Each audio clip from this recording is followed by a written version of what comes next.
So, ang gagawin ko ay ayan, lalagyan natin siya ng honey. So, ayan na siya.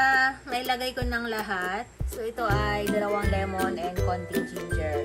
So, it's up to you. Kung ayaw mo lagyan ng ginger, it's alright. Ayan, ubusin na natin yung natitirang honey.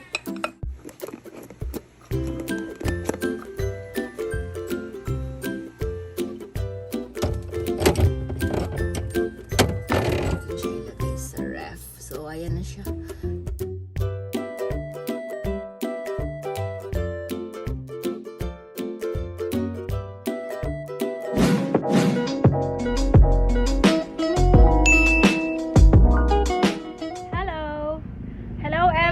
Welcome to our channel. So, ngayon, nandito ako sa shop, kaya pasensya na po kung maingay at kung ano-anong background ang inyong naririnig.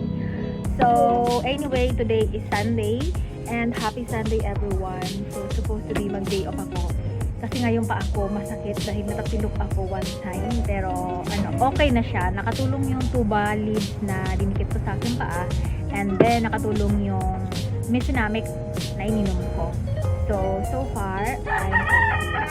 So, kaya mag-ingat kayong lahat palagi. Wherever you are, whatever you do, you must always stay safe. So, ayan, usong-usong ngayon yung nagkaroon ng ubo, sipon, lagnat. So, ngayon, meron akong ubo. Hindi na siya gaano ka-worst katulad ng dati. Dahil ginagawa ko yung best ko na mapagaling ko yung ubo ko.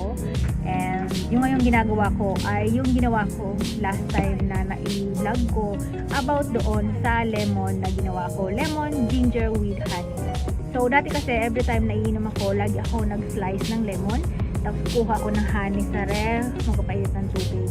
So I decided na gawin na lang sila all together, all in one, in a jar. And parang pinag-fermented ko sila.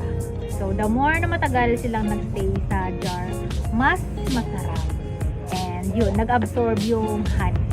So, yun, ngayon, magtitimpla ko and ipapakita ko sa inyo. So, stay healthy and stay happy.